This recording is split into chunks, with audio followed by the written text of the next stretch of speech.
오늘 말씀의 제목은 왕의 권세 첫 번째 이야기입니다. 이제 5장 마지막 절까지 우리가 앞으로 세 편에 걸쳐서 오늘부터 첫 번째, 두 번째, 세 번째에 대해서 이제 왕의 권세에 대해서 함께 말씀을 나누는데, 오늘은 그 첫 번째로서 바람과 바다를 주관하시는 우리 왕, 하나님 나라의 왕에 대해서 함께 살펴보려고 합니다. 오늘 본문에 앞서 이제 4장 그 앞부분에서는 예수님께서 여러 가지 비유로 하나님 나라의 비밀을 말씀해 주셨습니다. 그 하나님 나라는 씨를 뿌리는 것 같다. 또 하나님 나라는 겨자씨와 같다. 이런 여러 가지 비유를 통해서 주님께서 특별히 우리에게 가르쳐 주셨던 것은, 한마디로 말해서 하나님의 나라는 아주 적게 미약하게 시작하는 것 같지만 엄청나게 우리도 알지 못하는 사이에 성장을 해서 어느 정도까지 확장이 되어지는가, 온 세상을 다 품을 정도로 하나님 나라가 확장되어진다 라는 그러한 말씀이셨습니다. 그런데 이런 비유의 말씀을 들은 제자들의 심정이 어떠했을까? 여러분, 이 말씀을 들을 때 여러분 어떤 마음이 드셨습니까? 이 비유를 들을 때 나는 별 볼 일 없는 사람 같았는데 하나님께서 나를 통해서 또 30배, 60배, 100배의 결실을 맺으실 수 있겠구나. 그런 생각 들지 않았습니까? 이 제자들이 아마 그랬을 거예요.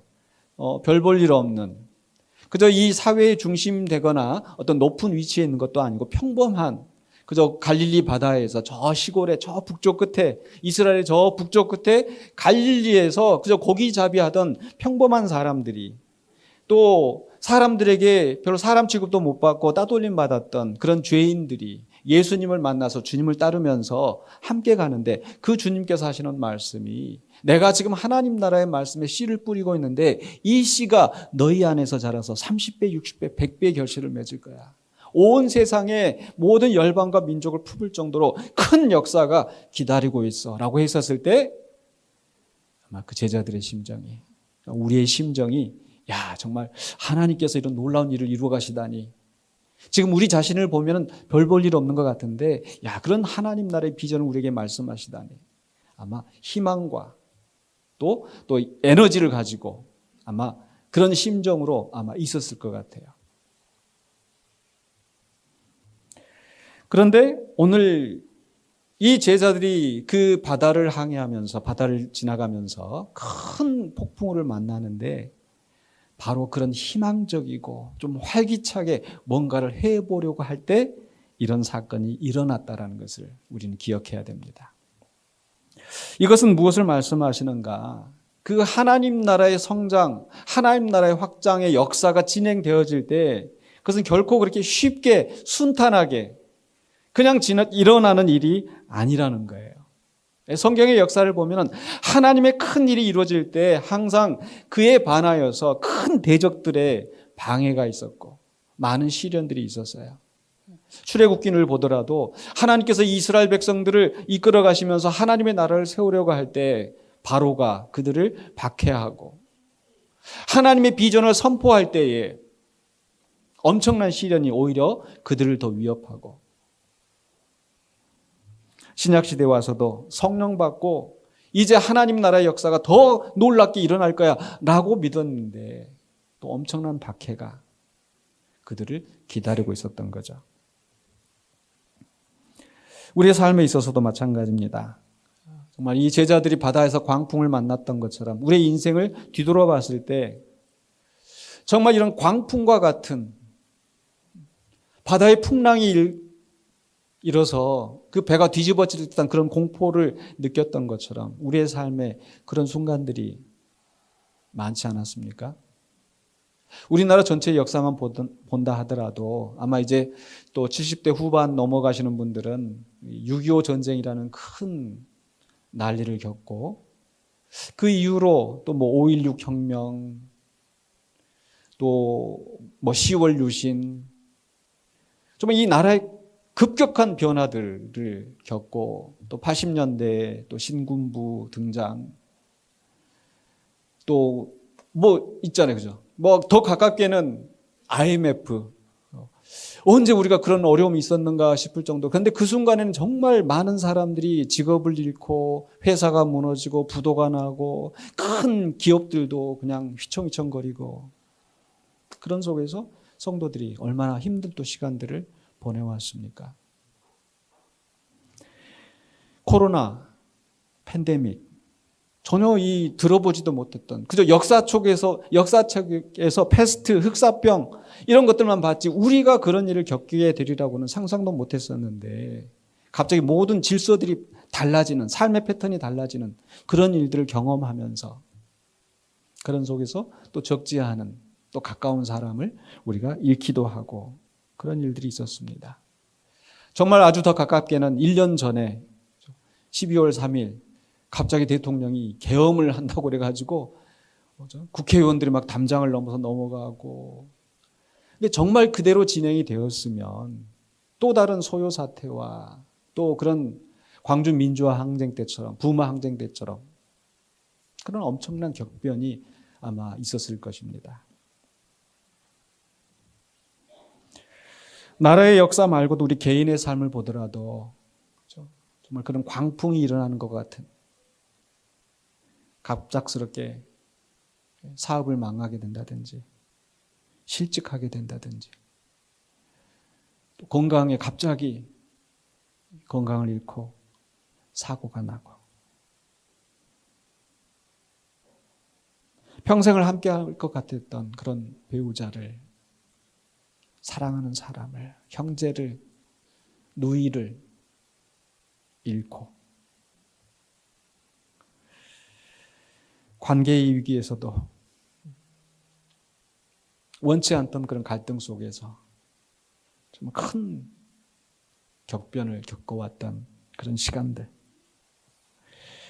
가만 생각해 보면 어떻게 그런 시기를 또 넘어왔나 싶게, 또 그래도 넘어와서 또 지금 우리가 여기에 있는 것 같습니다. 그런데 우리만 넘어온 것이 아니라 그 과정들을 우리 주님께서 함께 하신 줄로 믿습니다. 근데 그 속에서 그런 우리가 인생의 풍랑을 겪을 때 우리가 정말 어떻게 헤쳐왔는지, 또 어떻게 또 이 앞으로 우리의 삶에도 갑작스러운 풍랑이 닥쳐올 수 있는데 우리가 그런 순간에 우리가 어떻게 해야 될지 오늘 말씀 속에서 함께 교훈을 찾고자 합니다. 첫 번째로 우리가 알아야 될 것은요, 35절로 37절에 있는 말씀 속에서 하나님 나라의 역사가 진행되어질 때 반드시 그 하나님 나라를 위협하고 방해하는, 그 역사를 막으려고 하는 엄청난 세력들이 있다라는 거예요. 오늘 말씀 속에서는 그게 그 바다의 광풍이었습니다. 한 말씀 보실까요? 35절에 이렇게 시작하죠. 그날 저물 때에, 그날 어떤 날입니까? 바로 앞에 예수님께서 제자들에게 하나님 나라의 비밀을 말씀하시면서 이 나라가 지금 아주 작게 시작하는 것 같은데 온 세상을 깃들 정도로 그 엄청난 역사가 기다리고 있다라고, 그 하나님 나라의 비밀을 듣고 그 가슴이 뜨거워졌던 바로 그날, 날이 저물고 어쩌면 하루 종일 사역하고 피곤하고 이제는 좀 쉬고 싶은, 또 방심할 수도 있는 바로 그날이었습니다. 그날 저물 때 예수님께서 제자들에게 말씀하십니다. 우리가 저편으로 건너가자.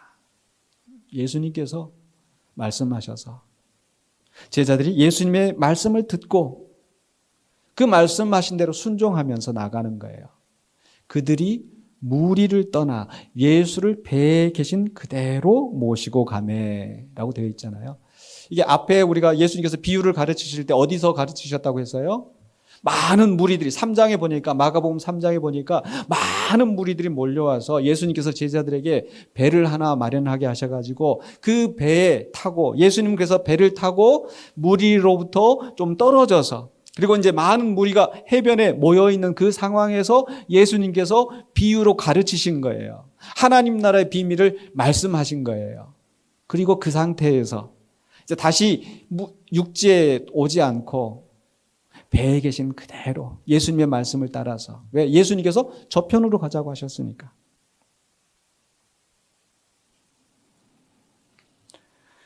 사실 이 상황이 예수님께서는 복음 선포를 위해서 어느 한 곳에 머무르지 아니하시고 한 곳에 계셨으면 사람들에게 인정받고 편안하셨을 텐데 내가 하나님 나라를 전하여야 하리니 나는 이 일을 위해서 왔노라 하고 예수님은 또 옮겨가시잖아요. 그래서 어쩌면 이 상황이 제자들에게는 익숙한 왜 예수님께서 왜 이런 결정을 하셨지? 왜 저편으로 가자고 하시지? 의문하지 않고 예수님께서 평소 하시던 대로 또 다른 사역지를 향하여서 지금 가시는 그런 길이었다는 거예요.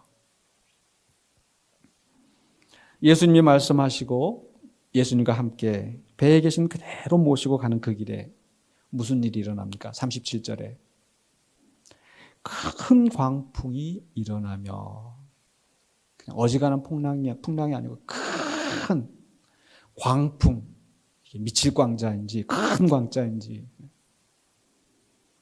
광풍이 일어나며 물결이 배에 부딪혀 들어와 배에 가득하게 되었더라. 충분히 상상이 되시죠? 그 예수님이 마련한 그 갈릴리 호수의 그 배가 얼마나 컸겠어요. 근데 이게 바람이 부니까 막 휘청 배가 막 이렇게 뒤집혔다 저렇게 뒤집혔다. 근데 물이 막 들어와 가지고 배에 가득하게 되고 난리통이 된 거죠.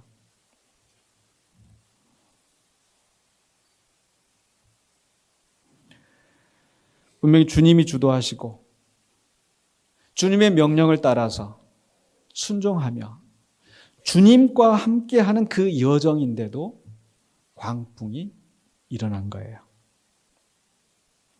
때로 우리는 우리의 삶의 바다에 갑작스러운 광풍이 일어날 때 내가 뭘 또 잘못해서 그러나 그런 생각을 할 때가 있습니다. 아니에요.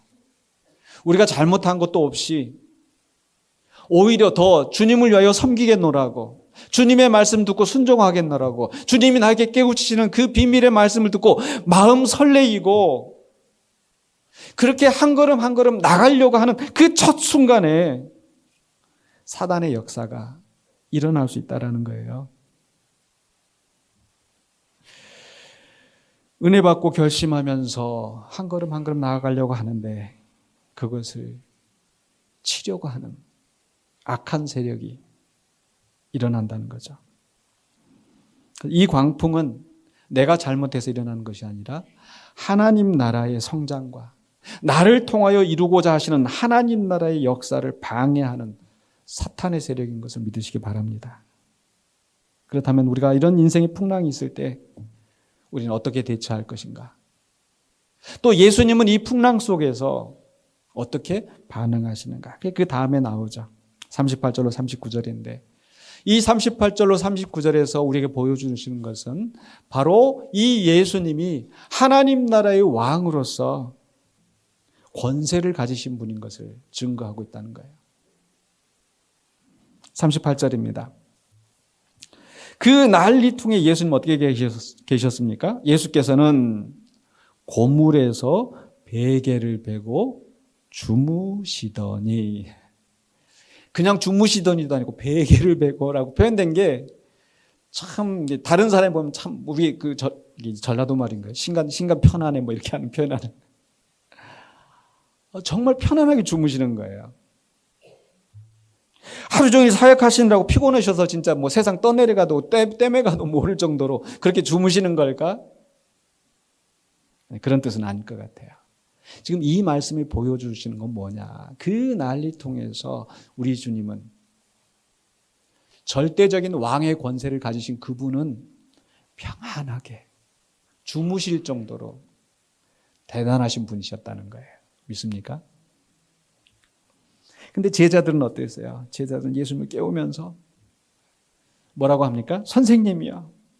우리가 죽게 된 것을 돌보지 아니하시나이까. 지금 제자들은 뭡니까? 죽음의 공포를 느끼는 거예요. 이 풍랑이 덮쳐서 배가 뒤집어지면 우리는 이 물속에 가라앉아서 죽게 되는 건데 죽음의 공포. 그냥 얌전히 죽는 것도 그냥 순탄하게 죽는 것도 아니고.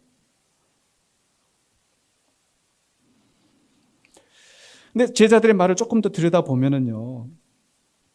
지금 무엇을 두려워하고 있는지, 무엇을 의심하고 있는지. 지금 제자들은 뭐라고 얘기해요? 우리가 죽게 됐는데 왜 돌보지 아니하십니까? 어떻게 보면 예수님을 의심하고 있는 거예요. 예수님을 비난하고 있는 거예요. 그렇지 않습니까? 지금 이 제자들은 예수님이 그동안 하셨던 놀라운 기적들을 체험했었어요. 귀신을 쫓아내시고 병자를 고치시고 그 엄청난 일을 행하셨던 주님이신 것을 믿기는 믿는데 왜 그 주님이 지금 침묵하시는지, 왜 주무시는지, 우리를 지금 버려두고 있으신 건 아니신 건지, 예수님의 능력은 믿지만 온전히 신뢰하지 못하고 있는 것처럼 보입니다. 우리도 그런 풍랑을 만났을 때 우리의 반응은 어떠합니까? 아마 그런 순간에도 하나님의 능력을 아마 의심하지는 않는 것 같아요. 하나님이 창조주이시고 하나님이 예수님을 내게 보내주셔서 그 십자가를 통하여 내가 구원받고 이런 것들은 우리가 믿기는 믿는데 바로 내가 그런 어려움 상황에 있을 때는 하나님이 나를 잊으신 건 아닐까? 하나님 지금 이 상황을 보고 계시기는 하시는 거예요? 지금 예수님 주무시는 그 장면을 보면서 왜 예수님 우리를 돌아보지 않고 지금 편히 그렇게 주무시고 계시는 거예요? 실제로 이 시편 기자들이 그런 어려움 속에서 여호와여 여호와여 깨소서 깨소서, 여호와여 어찌 멀리여 그렇게 멀리 계십니까? 왜 나를 돌아보지 아니하십니까? 왜 주무시고 계십니까? 성경은 말씀하시거든요. 하나님은 주무시지도 아니하시고 피곤하지도 아니하십니다. 하나님은 우리 상황을 돌보고 계실까요? 예, 눈동자와 같이 우리를 돌보고 계시는 하나님이시라고. 그러니까 출애굽기 2장에서도 그 이스라엘 백성들이 그 바로의 학대를 당하면서 고통 가운데 있을 때 주님께서 그들을 보고 계시는 거예요. 그러나 우리는 그런 풍랑을 만날 때 하나님을 원망하고 하나님이 나를 돌보시는 것을 의심하고 그렇게 외치는 거죠. 하나님 왜 침묵하십니까? 하나님 왜 제 기도는 안 들어주시는 거예요? 하나님 나를 잊으신 건 아니십니까? 하나님 여기 계시긴 하신 거예요? 나는 이렇게 힘든데, 나는 이렇게 죽을 것 같은데 왜 하나님 외면하고 계시는가요? 이게 그 풍랑 속에서 그 제자들의 반응이었고 또 우리들의 반응일 것 같아요. 예수님은 그 평안하게 주무셨던 예수님이 그 제자들의 소리를 들으시고 어떻게 하십니까? 39절에 예수께서 깨어 바람을 꾸짖으시며 바다더러 이르시되 잠잠하라 고요하라. 긴 말씀도 안 하세요. 그 판타지 영화에 나오는 것처럼 막 손을 휘젓고 막 이렇게도 안 하세요. 그냥 말씀으로 잠잠하라 고요하라 그렇게 말씀하셨더니 바람이 그치고 아주 잔잔하여지더라. 그냥 잔잔해지는 게 아니라 아주 잔잔하여지더라. 말씀으로 이 바다를 다스리시는 우리 주님이십니다. 이걸 보니까 뭐가 생각나냐면 바로 창세기 1장에서 이 깊은 물이 그 문화권 속에서는 이 혼돈에 사람들을 집어삼키는 그 물에 그 혼돈의 물이 하나님께서 말씀하시는 순간에 갈라지고 질서가 생기고 이 말씀을 통해서 보여주시는 건 뭐냐? 우리 주님, 우리와 함께 육신을 입으시고 우리와 옆에 계시는 그 주님이 바로 태초에 하나님과 함께 하셨던 그 창조주 말씀, 온 세상이 그로 말미암아 창조되었고 그를 위하여 창조되어졌던 그 말씀이 바로 우리와 함께 하시는 그 예수님이라는 거예요.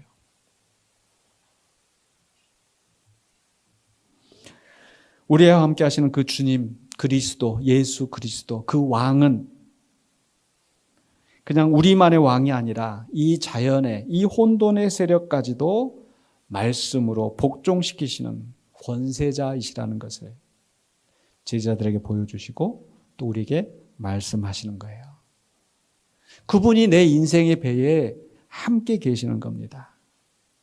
그분이 말씀으로 온 세상을 통치하시는 그분이 바로 나의 주님이시고 나의 친구이시고 그 주님이 우리에게 약속하셨어요. 내가 세상 끝날까지 너희와 항상 함께 있으리라. 때로는 주님이 보이시지 않는 것처럼 생각될 때가 있습니다. 그러나 뒤돌아보면 여전히 계시는 그 주님이신 줄로 믿습니다. 그래서 우리는 그 주님을 바라보면 돼요. 오늘 우리 찬송가에서 고백했던 것처럼 괴로울 때 어떻게 해요? 주님을 보라. 어떤 주님이요? 평화의 주님, 위로의 주님, 능력의 주님. 이 풍랑 속에서 우리는 죽을 것 같이 막 두렵고 떨리지만 그 시간에도 주무시고 계시는 평화의 주님. 말씀으로 이 모든 것들을 잠잠하게 하시는 그 능력의 주님. 그 주님을 바라봐야 될 줄로 믿습니다. 그래서 이 사건 다음에 예수님께서 야 이제 됐지? 나 잔다? 이렇게 하지 않으시고 그 다음에 40절로 41절에 제자들을 깨우치시는 거예요. 사실 이게 예수님이 지금 계획하시던 일이 아니실까. 이제 이 제자들이 만나게 될 그 숱한 풍랑 속에서 그들이 믿음으로 바로 설 수 있도록 두려워하지 않고 무서워하지 않고 나만 보러 갈 수 있도록 이렇게 훈련하시는 것 같아요. 예수님이 말씀하십니다. 40절입니다. 이에 제자들에게 이르시되 어찌하여 이렇게 무서워하느냐? 너희가 어찌 믿음이 없느냐 하시니.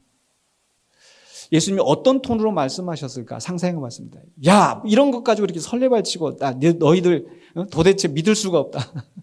이러셨을까요? 아니에요. 우리 주님 이대로 가면 풍랑 만날 거 아셨을까요? 모르셨을까요? 아셨어요. 제자들이 그렇게 무서워할 거 아셨을까요? 모르셨을까요? 그 제자들이 나중에 부인할 것도 다 아셨던 주님이신데 아셨겠죠. 아시는데 이렇게 그 길을 우리가 저편으로 건너가자라고 하셨던 이유는 그 과정들을 통해서 제자들을 훈련하신 거예요. 근데 이 말씀 속에서 우린 예수님 말씀 속에서 예수님이 이 제자들에게 뭘 기대하시는 건지 또 우리 성도들에게 어떻게 그 풍랑 앞에 대처하기를 원하시는 건지 두 가지가 나오잖아요. 첫 번째는 뭡니까? 어찌하여 이렇게 무서워하느냐라는 질문은 뭡니까? 이렇게 무서워할 거 없어. 저 풍랑 당장에 너희들을 집어삼킬 것처럼 그렇게 하는데 야 그거 아무것도 아니야. 걱정하지 마. 내가 있잖아. 왜 이렇게 무서워해? 저희 셋째 아들이 지금은 덩치가 크고 이렇게 막 그런데 어렸을 때는 그렇게 겁이 많고 눈물 뚝뚝 떨어지고 교회 데리고 나가면은 어떻게 그냥 무서운 형이 있는지 그 얼굴만 보도 막 울고 막 징징거리고 다니던 그 애가. 그러니까 이게 길을 갈 때는 이렇게 개 있잖아요. 개 보면은 그냥 개가 저기 있는 것만 봐도 이렇게 무서워가지고 막 울고 막 이렇게 숨고 그러는 거예요. 그럼 어떻게 해요? 제가 딱 안아요. 안으면 막 심장이 콩닥콩닥 하는 게 막 느껴져요. 여전히 두려워하는 것 같아요. 근데 그때 제가 뭐라고 해요? 야, 화평아, 괜찮아. 아빠 있잖아. 왜 이렇게 무서워해? 제가 그 아들한테 야 이게 저 개가 뭐라고 자 묶여있잖아 저 봐봐 묶여있잖아 뭐 이렇게 안 한단 말이에요. 무슨 얘기인지 아시겠어요? 야 왜 이렇게 무서워해? 괜찮아 아빠 있잖아. 그럼 이 아이가 어떻게 해요? 아빠 의지해서 그 길을 지나가는 거예요. 우리 주님이 원하시는 게 아마 이런 모습이셨을 거예요. 왜 이렇게 무서워해? 걱정하지 마. 책망하고 꾸중하시고 우리 예수님은 풍랑은 꾸짖으셨어요. 근데 제자들한테 꾸짖으시면서 왜 이렇게 믿음이 없어? 이렇게 하지 않으신 것 같아요. 주님이 원하시는 거 그렇게 무서워할 필요 없단다. 그렇게 두려워하지 마. 걱정하지 마. 내가 있는데 무슨 걱정이야. 우리 주님이 원하시는 것은 그렇게 무서워하지 말라는 거예요. 무서운 걸 어떻게 해요? 콩닥콩닥 하는데, 심장이 콩닥콩닥 하는데 어떻게 해요? 그래도 어린아이가 아빠 의지해서 그 길을 가는 것처럼 주님 의지해서 헤쳐나가면 되는 거예요. 우리 주님 원하시는 게 그거예요. 두 번째로 주님이 원하시는 게 뭐겠어요? 너희가 어찌 믿음이 없느냐. 무서움을 극복하는 길은 믿음입니다. 어떤 믿음이에요? 우리 주님 온 세상을 창조하신 그 주님이 지금 나와 함께 하시면서 나를 붙들고 계신다는 그 믿음.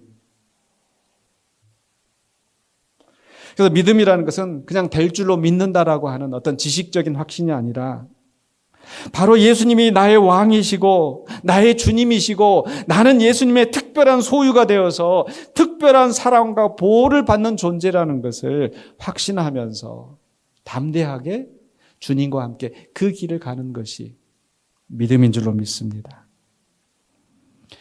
바로 사도 바울이 그러했었거든요. 사도 바울이 가는 곳곳마다 오히려 예수님을 따르지 않고 예수님을 받게 할 때는 그는 승리하는 사람 같았어요. 오히려 권세를 가지고 다른 사람을 박해하고 자기 기준에 맞지 않는 사람들을 감옥에 가두고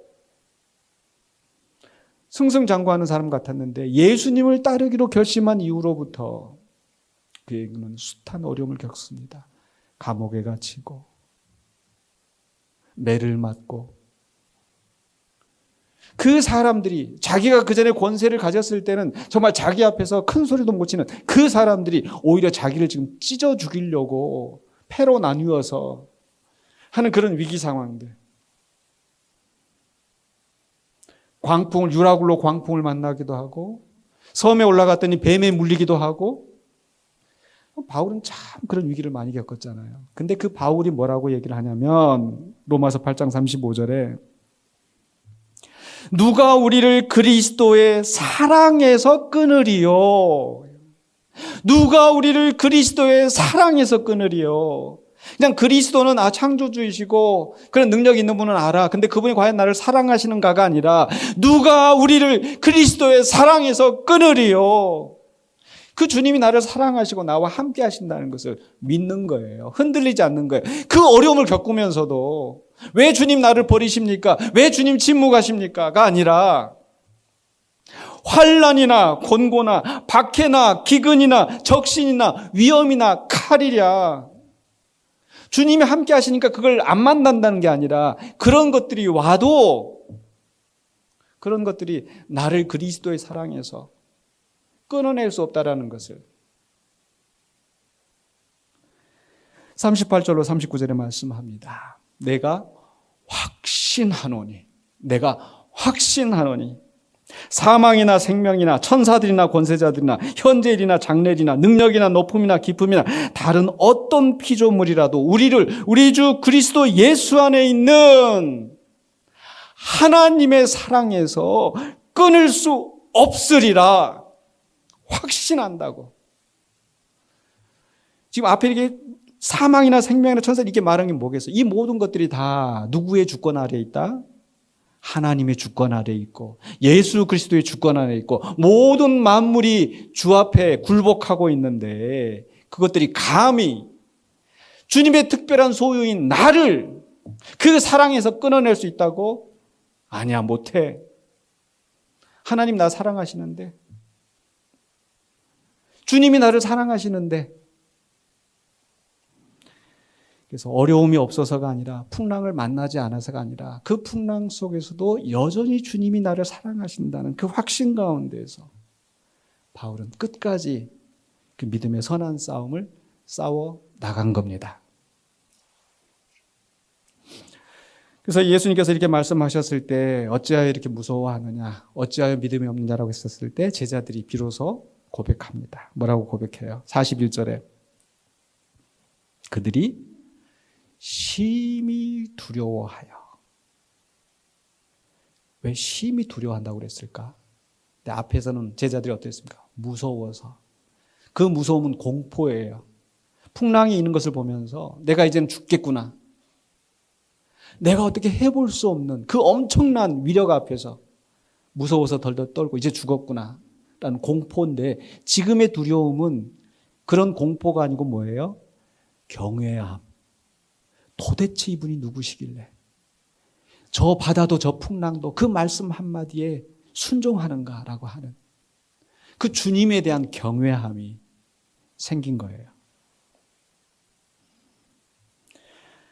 풍랑을 겪고 나서 제자들은 한 단계 성장한 것입니다. 그래서 예수님께서 그 길을 가시는 거예요. 우리가 저편으로 가자. 가는 동안에 풍랑을 만날 것인데 그 속에서 나를 한 번 더 경험하기를 원한다. 아마 이런 마음으로 예수님께서 그 길을 가시지 않으셨을까. 그래서 우리의 삶에 일어난 풍랑이 일어날 때도 마찬가지입니다. 그 풍랑은 우리를 넘어뜨리려고 일어나는 것도 아니고 또 하나님 모르게 일어나는 일도 아니에요.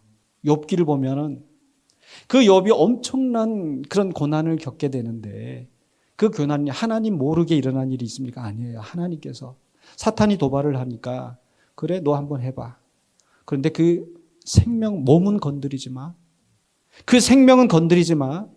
주님이 허락하신 범위까지 사탄이 역사하지 하나님 모르시게 하나님 능력 밖으로 그 어떤 일도 일어나지 않습니다. 그래서 오늘 찬송에서도 정말 마음의 감동이, 제가 설교 준비하면서 제가 이 찬송을 미리 생각을 했더라면 제가 이 찬송을 함께 불렀을 텐데, 나는 믿네 내게 허락하신 시련을 통해,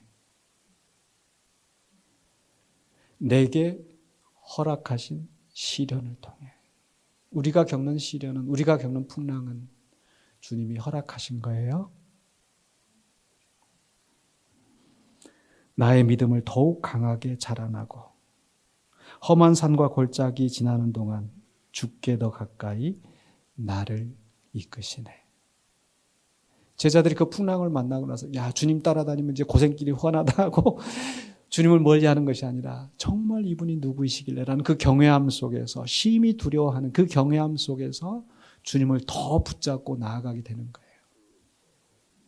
그래서 우리가 풍랑이 일어났을 때 주님 이것은 나를 무너뜨리려고 나한테 이런 일을 주시는 것이 아니라 나를 더 가까이 이끄시고 나의 믿음을 더욱 강하게 세우시려고 주님께서 이 풍랑을 허락하신 줄로 믿습니다.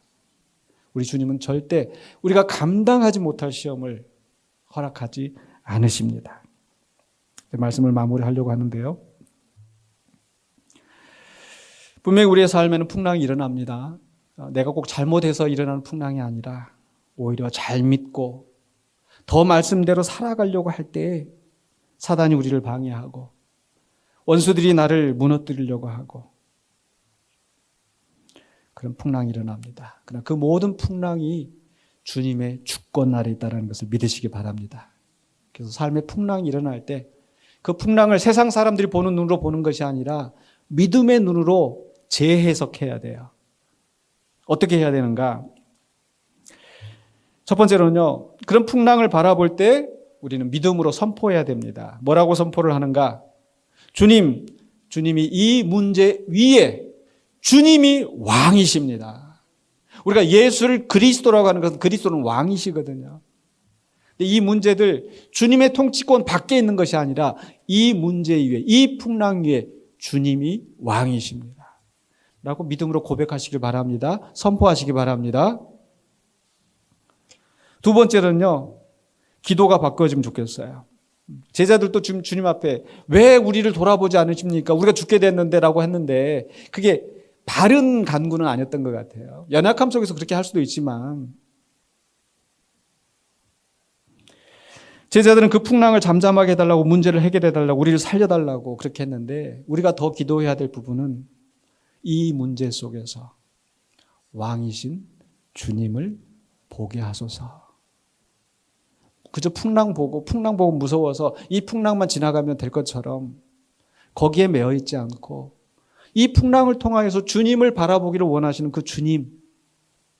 그래서 이 문제 속에서 나의 왕이신 주님을 바라보게 하소서. 라고 기도할 수 있기를 바랍니다. 세 번째로는요, 우리는 함께하는 교회 공동체입니다. 우리의 신앙생활을 함께하는, 내가 약할 때 나를 붙들어주고 또 나를 위해서 기도해 줄 수 있는 우리 동역자들이잖아요.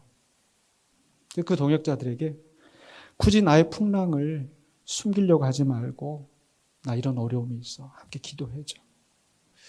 가끔 우리 성도님들 아프고 문제가 있는데도 어떤 분들은 목사님 교회 일 다른 거 신경 쓸 때도 많은데 저까지 짐을 지워드리기 싫어서 그랬어요 하시는 분도 있고, 그런 걱정하지 마세요. 그거 기도하라고 목사가 있는 거예요.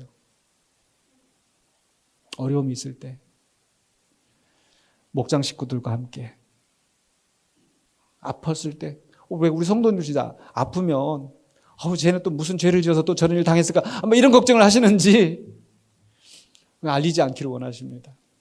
여러 가지 사정과 여러 가지 형편이 있겠지만, 정말 내가 감당할 수 없는 풍랑을 만났을 때 나 혼자 속 끓이고 그러지 마시고, 믿음의 동역자들과 함께, 나 이런 어려움이 있어, 나 지금 너무 힘들다,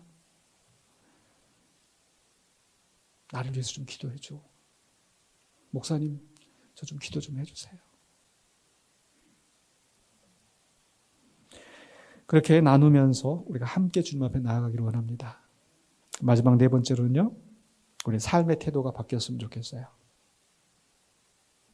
풍랑이 올 때 그저 무서워하고 당황하고, 이거 어떻게 넘어가나, 과연 내가 이 위기를 넘길 수 있을까 걱정할 거 없이요, 지금은 이 풍랑이 있는 이 순간이 바로 하나님 나라의 왕이신 바로 주님이 역사하실 때구나. 주님이 주무시면, 주님이 침묵하시면 기다리는 거예요. 주님이 있는데 뭐가 걱정이야.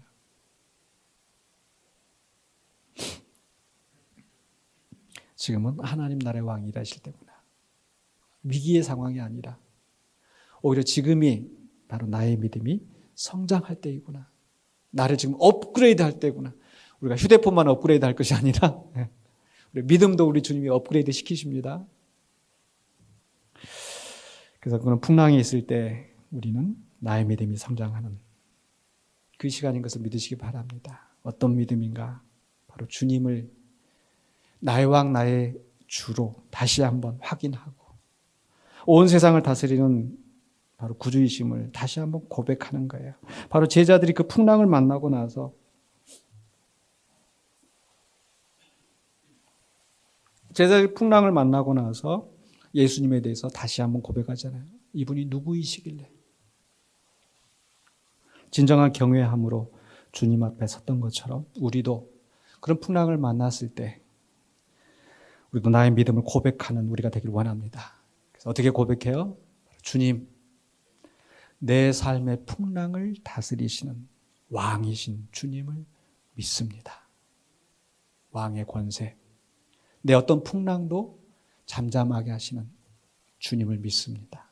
라고 믿음으로 나아가시는 저와 여러분 되시기를 주의 이름으로 축원합니다. 기도하겠습니다.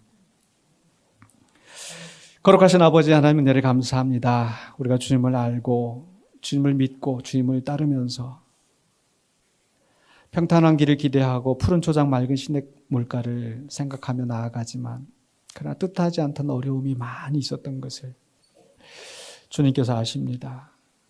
그러나 그 모든 과정에서 때로 우리는 무서워하고 또 넘어지고 그런 때가 많이 있었는데, 여전히 주님은 우리를 붙드시고 저편으로 나아가자고, 우리와 함께 하시는 주님인 걸 믿습니다.